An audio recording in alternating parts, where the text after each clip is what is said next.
तो चलिए बुलेटिन की शुरुआत कर लेते हैं। एक बार फिर आप सभी का बहुत स्वागत है। जहां देहरादून में मुख्यमंत्री पुष्कर सिंह धामी को प्रदेश भर से आई बहनों ने रक्षा सूत्र बांधकर उनके दीर्घायु जीवन की कामना की है। इस मौके पर मुख्यमंत्री ने सभी को शुभकामनाएं देते हुए कहा कि महिलाओं को आत्मनिर्भर और सशक्त बनाना सरकार की सर्वोच्च प्राथमिकताओं में शामिल है। उन्होंने बताया कि सरकारी सेवाओं में 30%, 36 आरक्षण और लखपति दीदी जैसी योजनाओं के धरातल पर उतरने से राज्य की मातृशक्ति आर्थिक रूप से मजबूत और स्वावलंबी बन रही है।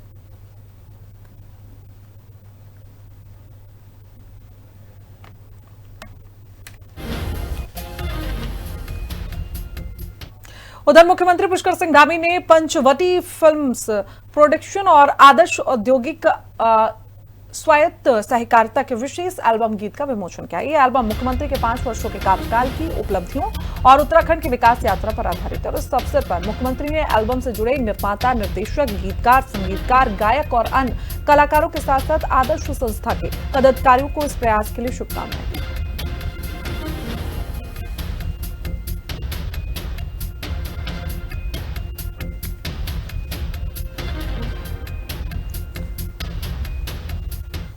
उत्तराखंड के राज्य मंत्री और पूर्व कर्नल अजय कोटियाल ने अग्निवीर योजना को लेकर सरकार के प्रयासों पर प्रेस वार्ता की है। उन्होंने कहा कि अग्निवीर युवाओं के भविष्य को सुरक्षित और बेहतर बनाने की दिशा में सरकार लगातार काम कर रही है। दरअसल मुख्यमंत्री पुष्कर सिंह धामी की अध्यक्षता में हुई कैबिनेट बैठक में अग्निवीर रोजगार सेल के गठन को मंजूरी दे दी गई और इस सेल का उद्देश्य सेना में 4 साल की सेवा पूरी करने के बाद वापस लौटने वाले अग्निवीरों को उनकी योग्यता, कौशल और सैन्य अनुभव के आधार पर रोजगार और स्वरोजगार के अवसर उपलब्ध कराना है। कल 25 तारीख को कैबिनेट कमेटी में घोषणा करी गई कि अग्निवीर जो 31 दिसंबर को 4 साल पूरा करके आ रहे हैं, उनमें 75% जो आर्मी में रिटेन नहीं होंगे, उनको उत्तराखंड सरकार किस प्रकार से ट्रांजिशन के जरिए दूसरे एम्प्लॉयमेंट में रोजगार देगी या उनका भविष्य बनाएगी। इस प्रयास को हमारे मुख्यमंत्री श्री पुष्कर सिंह धामी जी, जो खुद यंग भी हैं, एक सैनिक पुत्र भी हैं और सेना की प्रक्रियाओं को समझते हैं, उन्होंने जो प्रयास शुरू करे, सबसे पहले इस पे सोच योजना बनाने पे, उसके बाद में योजना की घोषणा 17 अप्रैल को करी गई और अब उस पे नोटिफिकेशन कल की कैबिनेट कमेटी की मीटिंग में निकाल दिया गया। ये बड़ा पॉजिटिव और प्योर वो कार्रवाई है जो हर सैनिक, हर युवा सेना में नौकरी कर रहे जो आज बॉर्डर में बैठे हैं अग्निवीर, उनका उत्साह बढ़ाने के लिए। धामी कैबिनेट की बैठक में अग्निवीर के तौर पर सेवा पूरी कर चुके जवानों को लेकर बड़ा फैसला लिया गया है। सरकार ने अग्निवीरों के लिए रोजगार सेल गठित करने का निर्णय लिया, जिसके जरिए सेवा पूरी कर चुके जवानों को रोजगार के मौके उपलब्ध कराने की प्रक्रिया आगे बढ़ाई जाएगी। सैनिक कल्याण मंत्री गणेश जोशी ने इस फैसले के लिए मुख्यमंत्री पुष्कर सिंह धामी का आभार जताया। उन्होंने बताया कि अग्निवीरों को नौकरी दिलाने की प्रक्रिया के लिए 26 अधिकारियों और कर्मचारियों का स्टाफ नियुक्त किया गया है। ये स्टाफ रोजगार सेल के माध्यम से बढ़ती प्रक्रिया को आगे बढ़ाने का काम करेगा। के लिए हमने 2 प्रशिक्षक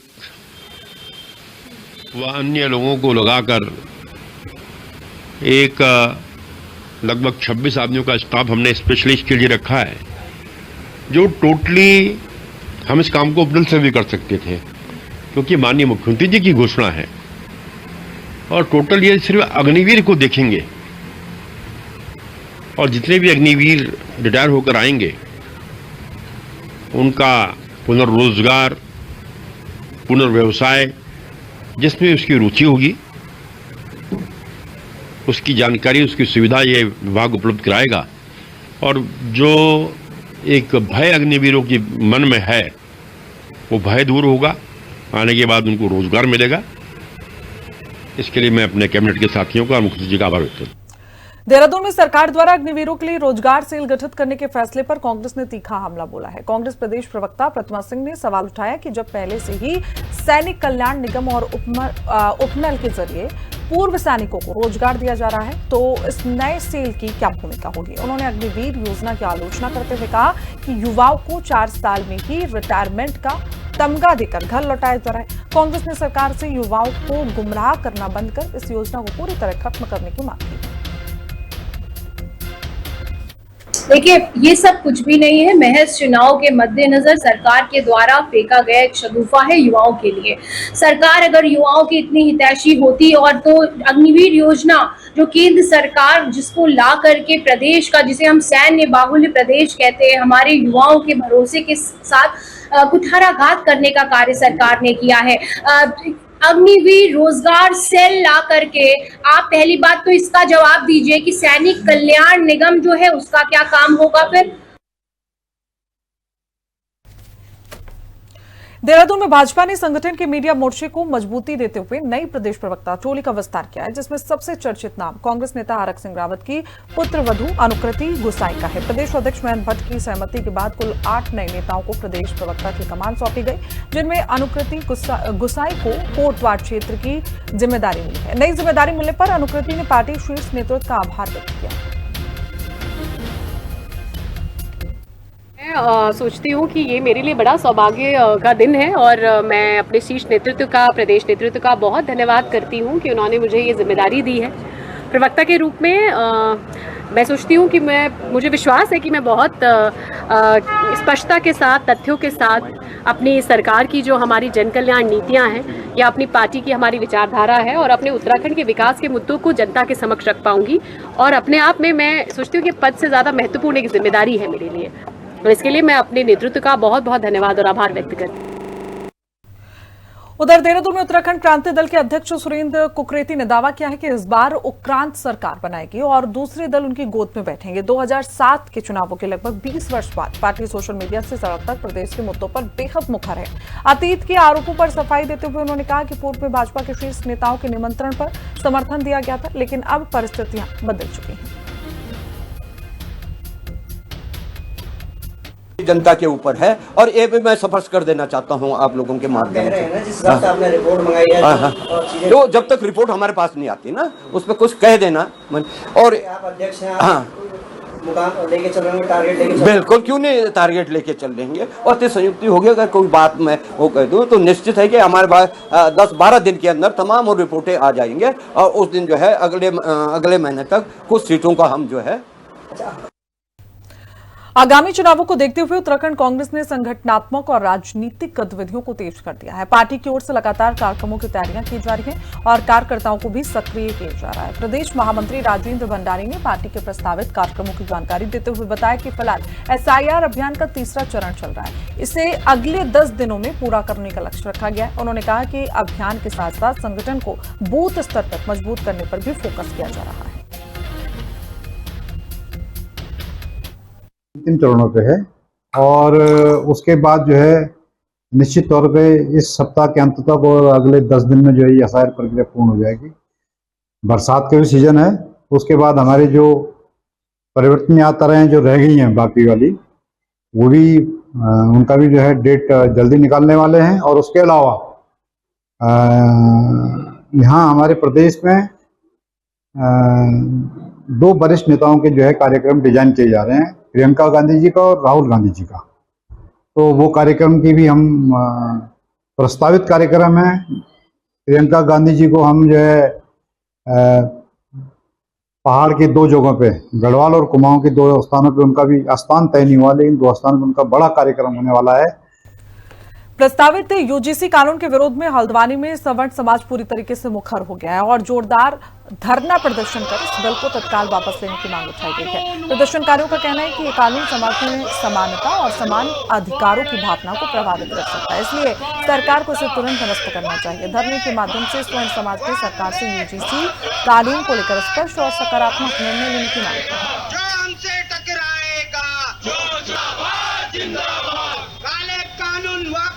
एक और हम विकसित भारत की बात करते हैं, कहते हैं 2047 में भारत विकसित भारत बनेगा, लेकिन 50% जब आबादी को हम पहले ही मेरिट लिस्ट से हटा देंगे तो कैसे विकसित भारत बन पाएगा। आज हम बहुत बार कहते हैं कि प्लान हो रहा है, अमेरिका में जितने वैज्ञानिक हैं, नासा में 40% हमारे हैं, लेकिन हम कभी ये विचार नहीं करते व्यय क्यों है। जो आरक्षण है ये मौलिक अधिकार के टोटल खिलाफ है। अगर आप 1951 का चंपा दुरे वाला फैसला सुने तो उसमें उन्होंने साफ कहा था कि ये मौलिक अधिकार के खिलाफ है। पूरे देश भर में जो रिजर्वेशन रिफॉर्म करके एक मूवमेंट चल रहा है, उसी के तहत यहाँ हल्द्वानी में आज ये आंदोलन यहाँ पे इसकी शुरुआत हुई है। जैसा आपको पता है, सवर्ण को जन्म से ही शोषक माना गया है और हमें जो जातिवादी व्यवस्था में बांटने का काम इस आरक्षण व्यवस्था ने किया है। आप देखिए, आज द्रौपदी मुर्मू का बेटा आज भी आरक्षण का लाभ लेगा, वही एक सवर्ण का गरीब सुदामा टाइप के ब्राह्मण व्यक्ति को आरक्षण नहीं मिलेगा। इस देश को हिंदुओं को बांटने के लिए इस देश में एक काला कानून यूजीसी में संशोधन किया गया है। हम उस काले कानून के खिलाफ है और हम चाहते हैं कि सरकार हिंदुओं को ना बांटे। हम पहले वैसे बटे हुए हैं, हम संगठित होना चाहते हैं, परंतु सरकार हमें संगठित नहीं होने देना चाह रही। यूजीसी को लाकर वो इसमें एक बहम की भावना, एक गंदगी फैलाना चाह रही है। हमारे बच्चों के मन में वो भावना आए कि वो अपने आप को बड़ा और छोटा समझे। इसके लिए हम यहाँ बैठे हुए। हम चाहते हैं सरकार ये काला कानून वापस ले और यूजीसी के हम खिलाफ हैं। और यूजीसी वापस नहीं होगा, उसके काला कानून वापस नहीं होगा। हल्द्वानी में बुद्ध पार्क में आप देख रहे हैं, ये स्वर्ण महापंचायत रखी है, आंदोलन रखा है। इसकी आवश्यकता पड़ी पूरे देश में। आप देख रहे हैं जनजी सड़कों पर है, जंतर मंतर पर आप देखिए, हमें परमिशन नहीं मिल रही। आज लोकतंत्र की बात होती है, ये हिंदुओं की सरकार की बात होती है, लेकिन ये सिर्फ हिंदुओं की वोट लेने के लिए तो सरकार है, लेकिन हिंदुओं का पतन करने पर पूरा इसने मन बनाया हुआ है। आज ये स्वर्ण शक्ति संगठन के द्वारा आंदोलन किया जा रहा है, क्योंकि जो यूजीसी जैसा काला कानून हम स्वर्णों पे जो सरकार ने थोप दिया है और जो सरकार की नीयत, इससे मंशा साफ होती है कि स्वर्णों को कैसे दबाया जा रहा है। आज स्वर्णों के बच्चों का भविष्य खतरे में है। आज हम इसलिए बैठे हैं यहाँ पे कि हर गरीब आदमी को आरक्षण मिले, हर सामान्य वर्ग को आरक्षण, सबको समान देख करके आरक्षण मिले।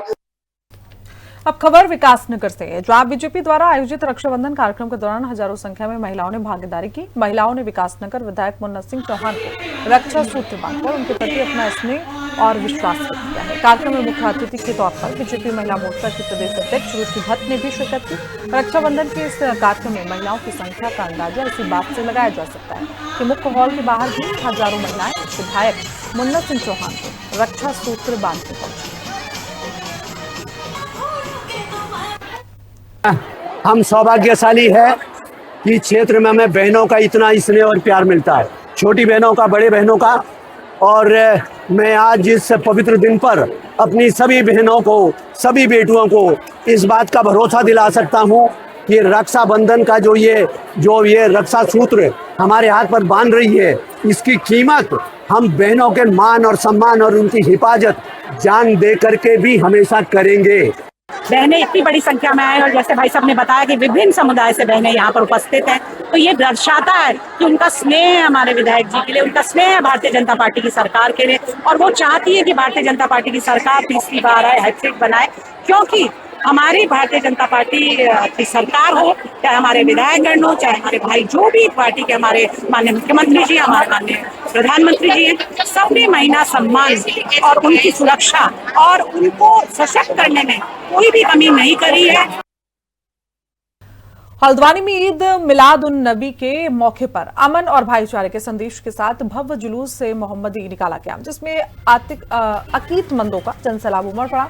मुजाहिद चौक से शुरू होकर शहर के विभिन्न प्रमुख मार्गों से गुजरे इस जुलूस में लोगों ने पैगंबर हजरत मोहम्मद की शिक्षाओं को याद कर देश और शहर में शांति की दुआ मांगी। जगह जगह सामाजिक कार्यकर्ताओं ने जुलूस का स्वागत किया, तो वहीं सामाजिक कार्यकर्ता उवैस राजा और उनके साथियों ने जुलूस के पीछे विशेष सफाई अभियान चलाकर सड़कों को साफ किया।